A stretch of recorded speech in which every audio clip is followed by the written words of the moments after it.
lah ya, kita bahas satu persatu. Mari kita bahas satu persatu. Ini menurut saya penting sekali ya. Jadi gini, pertama itu bukan influencer yang jilat es krim itu influenza, orang yang sedang sakit. Ya, mungkin karena kebanyakan es krim, jadi influenza dia. Terus apanya terus? Udah, jadi gini, ada beberapa hal yang ingin saya bahas terkait ini. Pertama ya, dia itu kan berkerudung. Saya nggak tahu kerudungnya apakah hanya untuk sensasi.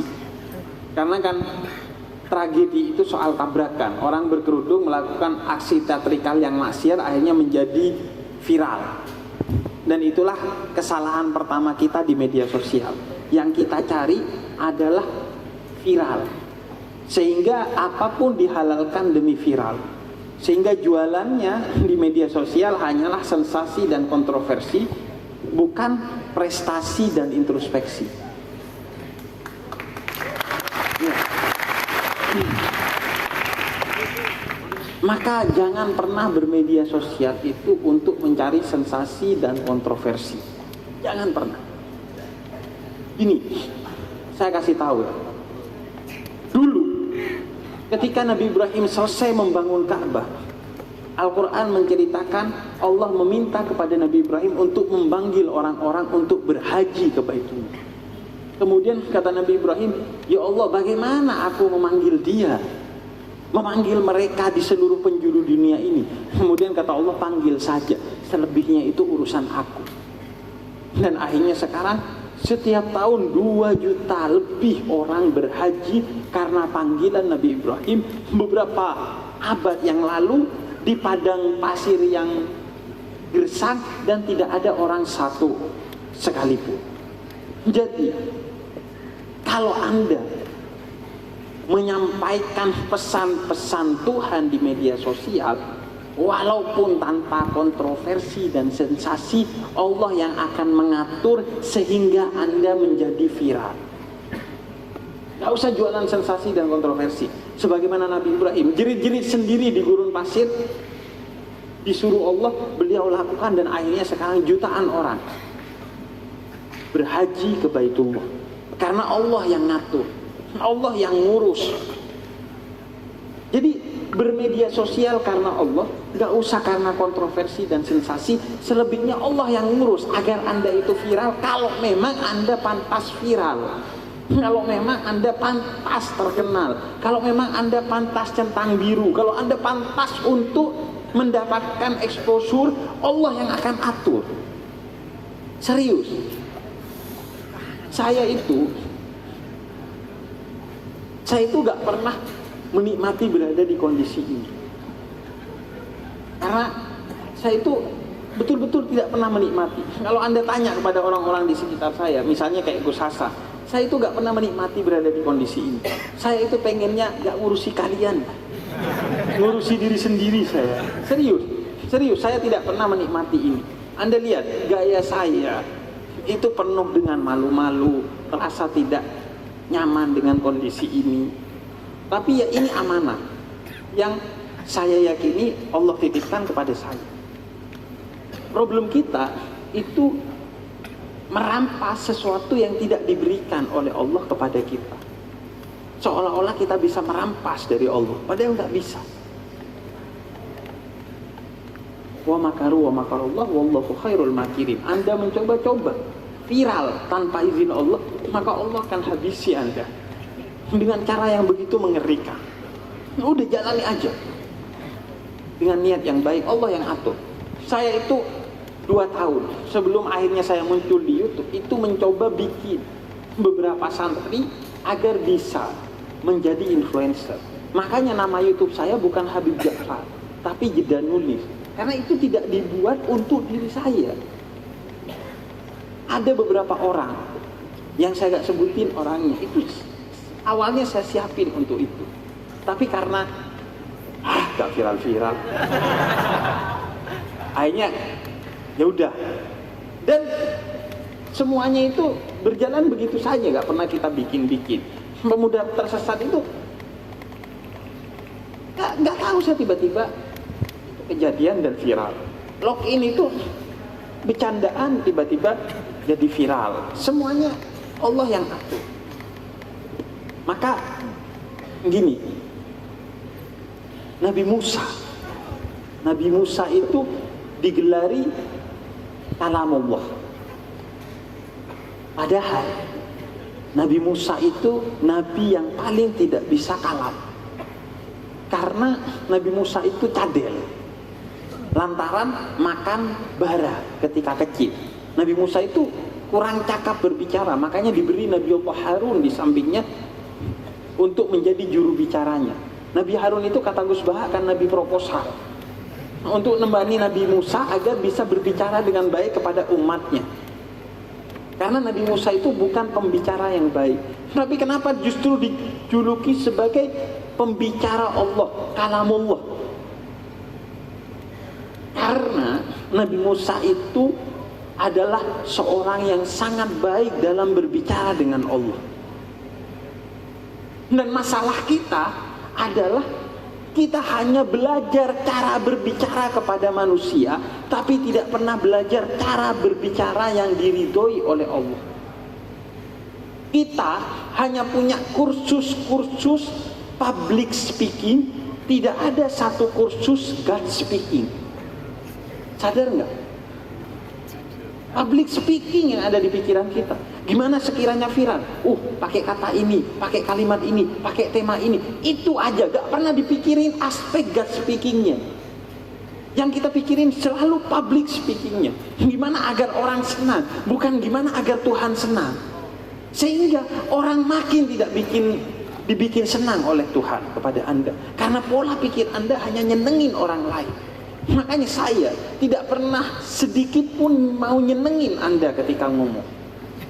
Saya itu nggak pernah mau nyenengin Anda ketika ngomong. Anda lihat orang minta Bib ngomong ini, Bib tema ini, saya nggak pernah ikuti. Saya itu punya kurikulum sendiri dalam YouTube. Nggak bisa diatur-atur dengan orang. Jangankan kalian, YouTube aja nggak bisa ngatur saya. Saya itu nggak pakai AdSense. Resiko gak pakai AdSense itu sebaran kontennya itu 50 hingga 70% lebih lambat. Tapi siapa YouTube mau ngatur-ngatur keturunan Nabi gitu?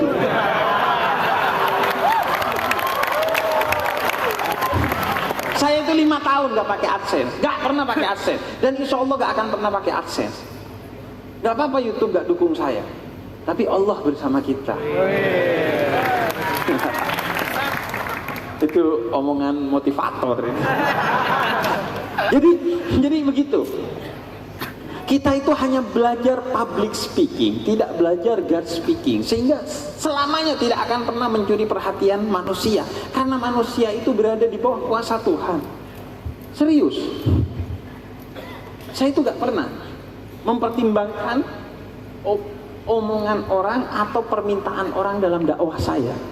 Yang saya pertimbangkan apa yang wajib saya sampaikan dari ilmu saya, atau apa yang wajib saya kelola dalam dakwah yang dibutuhkan oleh orang yang bisa saya handle. Itu doang. Makanya tadi Matan mau bikin acara ini di tempat-tempat yang agak islami. Itu kata saya, wah gak bisa saya di kafe aja. Iya kan? Kan insya Allah karena di sini Anda jadi ikhlas. Niatnya ke sini foto-foto, ngafe, tiba-tiba ngaji. Sudah pasti ikhlas. Kalau di masjid belum tentu. Karena niat awalnya sudah ngaji, maka setan tahu, maka Anda diganggu. Kalau di sini kan setan malah sorong-sorong, mau ke kafe nih, berangkat. Gak taunya ngaji. Jadi pasti ikhlas. Kemungkinan ikhlas. Nah, saya itu gak pernah. Anda kalau tahu di berbagai kesempatan podcast saya selalu cerita bahwa saya gak mau diatur siapapun untuk berdakwah, baik temanya dan lain sebagainya. Bahkan saya gak mau punya fans, karena fans itu seringkali membunuh apa yang di-fanin. Beatles dibunuh oleh fansnya, ya. Kemudian Mahatma Gandhi dibunuh oleh fansnya. Kemudian Sayyidina Ali bin Abi Thalib dibunuh oleh fansnya. Khawarij itu adalah orang yang kharaja, orang yang keluar dari kengefanan kepada Sayyidina Ali. Dulunya dia fansnya Sayyidina Ali, kemudian kharaja, Khawarij, keluar karena ilfil, akhirnya membunuh Sayyidina Ali. Makanya kalau ada orang, Habib saya ngefans sama Habib, Anda mau bunuh saya? Mungkin tidak membunuh secara fisik, tapi membunuh secara karakter. Mulai ngatur-ngatur, Bib bikin ini dong, Bib ngomong ini dong. Gak saya turuti. Berapa juta orang yang nyuruh saya itu bikin konten pemuda tersesat lagi. Setiap saya posting apapun, Bib pemuda tersesat lagi. Tapi sampai detik ini gak saya bikin lagi. Memangnya siapa Anda mau ngatur-ngatur saya? Ya. Jadi pokoknya saya itu berusaha berdakwah udah lillahi ta'ala. Karena enak, walaupun gak ada yang nonton, tapi Gusti Allah dan Kanjeng Nabi nonton, beres urusan Anda. AdSense Anda ukhrawi itu, bukan duniawi itu. Ya, jadi itu pertama ya, jangan cari sensasi dan kontroversi. Kemudian yang kedua, kita itu berada di masanya Nabi Allah Nuh. Bedanya Nabi Nuh itu banjir air, kita banjir informasi. Maka yang harus kita lakukan adalah bikin perahu atau naik ke perahu yang baik agar tidak kelelep oleh banjir informasi. Apa perahu itu? Perahu itu adalah algoritma. Kok bisa? Sarungan, songkoan, FYP TikToknya makan es krim.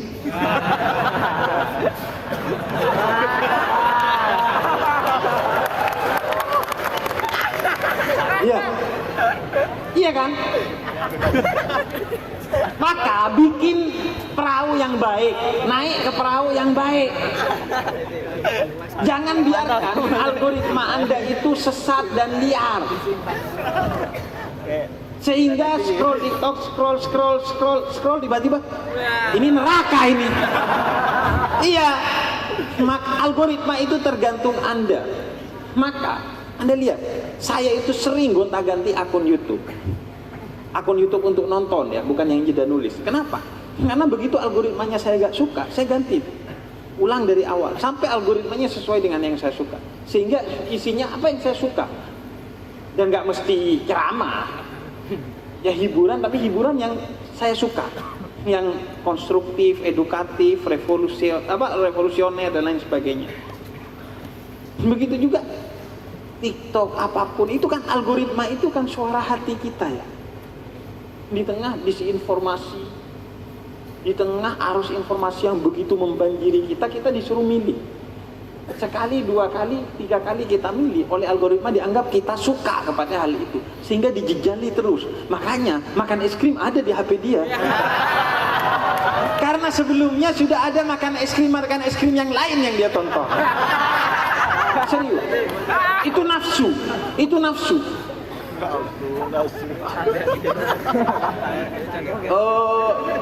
Apa? Hal kontroversi kan di grup WhatsApp kadang gitu kan. Oh begini kontroversi, jangan diklik. Jangan diklik. Sayangi dirimu. Jangan diklik. Pastikan algoritmamu itu selalu positif agar hidupmu bahagia di dunia dan di akhirat. Karena algoritma itu sangat menentukan. Bahkan saya curiga ya, nanti malaikat itu untuk menentukan Anda masuk surga dan neraka itu cuma HP. Iya, terus Muslim Pro gak ada, NU online gak ada. Aduh, ada micet. Neraka. Iya. Scroll TikTok, Habib Ja'far. Yang kedua Habib Ja'far. Selebihnya dangdutan semua. Scroll, di-scroll dalam daftar orang masuk surga. Jadi algoritma itu menentukan, itu perahu. Kita itu ada di disrupsi informasi, banjir informasi. Maka pilihlah informasi yang baik, naik ke perahu. Sebagaimana Nabi Nuh bikin perahu dan naik ke perahu, nggak kena banjir tuh. Anda jangan biarkan diri Anda kelelep sama banjir. Informasi apa aja diikuti. Lagi rame ini diikuti, lagi rame itu diikuti. Makanya saya itu berhenti udah setengah tahun dari Twitter. Karena Twitter itu men-trigger kita untuk mengetahui sesuatu yang tidak perlu kita ketahui dan berbicara tentang sesuatu yang kita tidak pantas membicarakan hal itu. Melalui trending-trendingnya itu. Jadi itu yang kedua. Nah, yang ketiga ini kaitannya dengan tasawuf terkait dengan makan es krim tadi. Saya nggak tahu ya, ijabnya itu beneran atau hanya sensasi. Tapi gini, ijab itu bagi sebagian orang seringkali dipakai tanpa keimanan. Dia dipakai sebagai busana atau sebagai keislaman saja, tanpa ditopang oleh keimanan. Sehingga jilbabnya tidak kafah, dan bahkan kadang jilbabnya itu menyebabkan citra dia dan citra Islam menjadi buruk di mata orang lain. Karena yang dijilbabin cuma kepalanya, tidak mulutnya, tidak kelakuannya, tidak hal-hal yang seharusnya juga dijilbabin oleh dia. Makanya Nabi itu bikin periode ada yang tadi. Jadi rukun iman dan rukun Islam itu difondasikan yang namanya rukun ihsan. Wadahnya dulu dibikin, hatinya dulu diperbaiki. Makanya di Mekah Nabi itu nggak ngomongin hukum, ngomongin hati, akhlak, iman, akidah, tasawuf dan lain sebagainya. Ayat-ayat Makkiyah itu ayat-ayat hati, agar hatimu kokoh, wadahnya jelas, nggak lobang, nggak bocor. Sehingga di Mekah dituangin ayat-ayat hukum, nggak bocor. Tapi seringkali kita ketika kita jilbabin kepala kita lupa ngejilbabin hati kita. Sehingga ya udah, jilbab hanya jadi busana saja. Itulah yang terjadi sekarang. Dan ini gak hanya untuk perempuan, tapi laki-laki kan. Kalau perempuan itu mentoknya secara hukum ditutupi semuanya kecuali matanya. Kalau laki-laki itu yang utama justru tutupi matanya. Iya. Betul, jelalatan aja gitu. Gini aja, kalau itu gak dilihat sama kita konten itu, ya gak viral. Kan gitu juga. Maka yuk masuklah ke tasawuf gitu. Siapkan wadahnya. Udah gak usah terlampau. Anda pengen segera begini dan begitu, enggak. Sedikit demi sedikit asal istiqomah.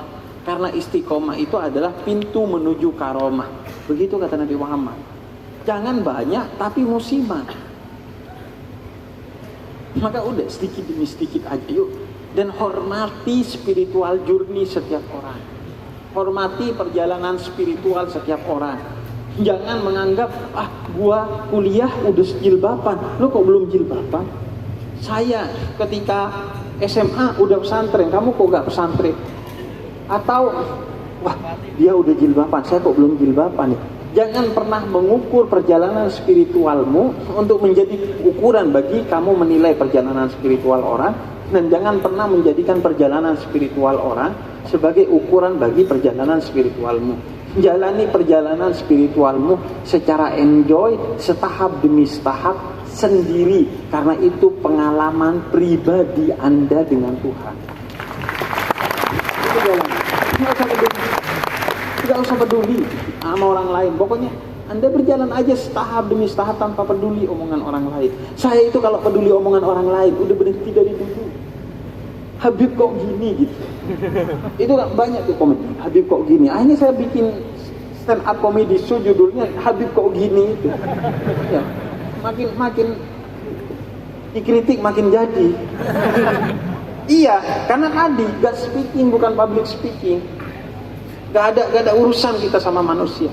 Ayah saya mengajarkan, kamu itu harus menjadi baik di mata Tuhan, bukan terlihat baik di mata manusia. Nah, kita kan sebaliknya, pengen terlihat baik di mata manusia, tidak peduli pada pandangan Tuhan. Ayo kita hormati dan jalani spiritualitas setiap orang dalam perjalanannya, termasuk diri kita sendiri. Jalan aja sendiri udah. Fokus saja. Nah,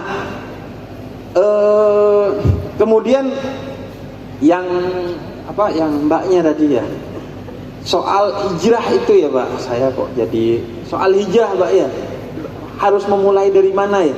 Memulai dari sini. Enggak, soal hijrah gini, tadi sebenarnya sempat saya singgung bahwa sebaiknya itu diawali dari apa yang menjadi tasawuf tadi, wadahnya dulu dibenahi, sambil dijalani yang lain. Tapi kalau kita bicara mana yang harus lebih diprioritaskan, itu tasawufnya. Sambil Anda sholat, yang sholatnya begitu itu, sambil juga dibenahi secara prioritas aspek pengetahuan tentang sholat itu sendiri. Karena Anda tidak akan pernah khusyuk sholat kalau tidak tahu apa maksud dari sholat itu sendiri. Jadi awali dari itu. Dan jangan pernah menganggap bahwa hijrah itu ada kata hentinya. Tidak pernah berhenti. Karena kata Nabi, seorang itu harus terus lebih baik setiap saatnya. Dan juga jangan pernah menilai orang lain itu dari perspektif hijrah kita. Mentang-mentang udah baik, kemudian melihat orang lain dengan pandangan yang buruk karena belum hijrah. Padahal dia juga menjadi hijrah karena dulu dipandang tidak dengan buruk oleh orang yang sudah hijrah. Maka pandanglah dia seolah-olah kamu memandang masa lalumu. Saya itu sebelum kesini di Madiun kemarin diundang PT Inka. PT Inka itu BUMN yang bikin kereta dan semua terkait dengan kereta api. Padahal saya pencuri rel kereta. Tapi pelajarannya adalah kan mending mantan preman daripada mantan orang baik. Kemudian yang kedua, walaupun dulu saya pencuri rel kereta, tapi kalau Tuhan mau, Tuhan akan kasih jalan untuk saya menjadi pribadi yang baik. Maka kalau Tuhan kasih itu kepada saya, Tuhan juga akan kasih kepada siapa saja yang meminta. Makanya ketika seorang sufi itu ditanya oleh muridnya, bagaimana kita bisa mencapai derajat-derajat kewalian seperti orang-orang sebelum kita yang menjadi wali begitu tinggi. Kemudian kata sufi itu, sadari bahwa Tuhannya para wali terdahulu adalah Tuhan yang juga kita sembah sekarang. Maka kalau dia memberikan itu kepada orang terdahulu, mengapa dia tidak akan memberikan kepada kita? Maka yang harus diintrospeksi adalah apakah kita sudah sama dalam bersyariat dan bertarekat seperti para wali-wali terdahulu. Jadi hijrah itu gini, yang penting Anda memulai aja. Memulai dari orang yang tepat. Orang yang tepat. Siapa orang yang tepat? 3 cirinya kata Sayyidina Mu'adz bin Jabal ketika diutus oleh Nabi Muhammad ke Yaman. 1, orang yang tepat adalah orang yang mengajarkan Islam dengan kegembiraan, bukan ketakutan. Anda kan sekarang cengengesan masuk surga aja nanti. Sayanya masuk neraka. Yang kedua, mengajarkan dengan memudahkan, tidak menyulitkan, dengan metode yang tasawuf, sedikit demi sedikit, dengan metode yang adaptif, biarkan orang itu beradaptasi. Kemudian yang ketiga, yang mengajarkan Islam yang mempersatukan, bukan yang mencerai beraikan. Yang penting jalani itu. Gak perlu berharap harus ada finishnya. Gak ada finish. Finish itu adalah ketika kita sudah melakukan apa yang harus kita lakukan. Berhasil ataupun tidak berhasil, sampai atau tidak sampai, itu finish. Yang penting Allah tidak meminta kamu sampai ke titik tertentu. Tapi yang penting kata Allah, prosesnya jalani.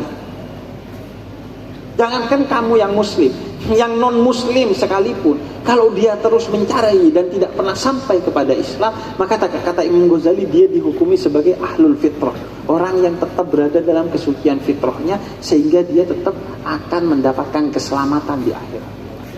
Jadi yang penting ya udah jalani aja, nggak usah harus sampai di sana di sini. Teman saya sudah di sana. Enggak, ini nggak rebut-rebutan. Fastabiqul khairat, berlomba-lomba dalam kebaikan, bukan dalam kebenaran.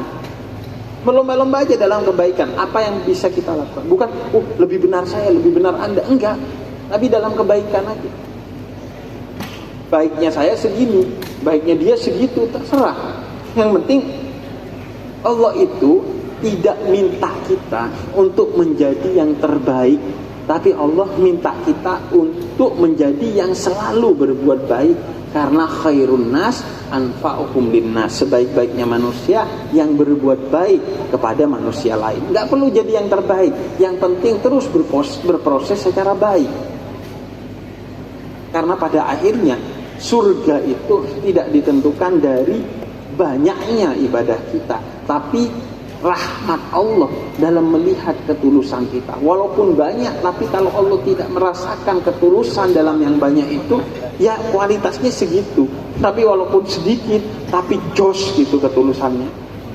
Anda sekali sujud aja, kata para sufi, tapi betul-betul dengan penuh penghambaan, maka Anda akan diberikan hadiah yang begitu indah kelak di akhirat. Satu aja sujud menjadi cukup untuknya. Nah, kemudian yang terakhir soal undangan ya. Wah, undangan itu gini ya. Saya itu gak punya manajer. Saya memang tidak pernah punya manajer. Saya tidak punya manajemen. Kenapa? Agar saya bisa ketemu dengan kalian semua. Makanya saya gak pakai manajer. Kalau saya pakai manajer, saya tidak kira ketemu dengan Anda. Saya ketemu dengan TV yang bayar mahal, dengan YouTube yang bayar mahal. Makanya saya gak mau manajer. Saya sudah niat, saya gak pakai manajer, gak pakai manajemen. Karena perspektif manajer dan manajemen itu siapa yang bayar paling banyak. Makanya saya cuma pakai asisten yang ngatur-ngatur. Tapi saya juga gak tahu itu aturannya gimana. Yang DM juga banyak. Ya kalau jodoh kita bertemu, kalau enggak insya Allah di lain waktu. Jadi saya juga gak tahu tuh ya sekenanya. Tapi memang ini kan musim politik ya, ya kan ya. Jadi saya izin itu sangat mengurangi kehadiran saya di ruang publik, kecuali di program-program YouTube. Tapi kalau di ruang publik memang saya agak mengurangi. Kenapa? Karena saya tidak bisa mengontrol giringan orang lain. Kalau di YouTube saya kan yang bikin sendiri.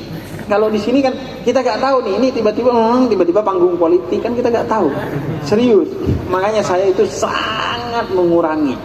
Karena juga saya tidak cakap dalam menyeleksi. Saya tuh nerima aja undangan siapa saja. Karena saya tidak cakap menyeleksi, maka akhirnya saya mengurangi. Sampai selesai ribut-ribut 2024 ini. Itu satu. Kemudian yang kedua, saya ngerasa sekarang itu sudah banyak juga pendakwah yang bisa menjadi alternatif. Sehingga saya ngerasa kok kayaknya tugas saya sudah mulai cukup. Terus yang ketiga juga saya sekarang itu sedang meminta waktu kepada diri saya sendiri untuk ngaji lagi, untuk menimba ilmu lagi. Jadi mohon maaf dan mohon izin kalau memang intensitas dakwah saya itu sekarang jauh berkurang karena saya sedang mendakwai diri saya sendiri. Iya, serius. Makanya itu. Tapi kalau undangan itu ya sebenarnya di kontak person saya itu ada. Cuman ya akhirnya berjodohnya dengan siapa memang ya saya gak tahu juga ya. Makanya sebenarnya itu berjalan apa adanya aja. Makanya kadang ya tiba-tiba ketemu dengan kayak sekarang lah ya. Ini kan baru tadi sore direncanakan. Karena malam Saya di sini juga gak ada agenda apa-apa. Agenda saya tadi hadir acara, terus sekarang malam gak ada agenda daripada overthinking di hotel, ya, ya kan? Daripada sendirian, kemudian look around, cari sekitar, ya kan? Bahaya. Jadi yaudahlah, kita dakwah aja lah, kita dakwah aja, gitu ya. Gimana panitia? 10:30 loh.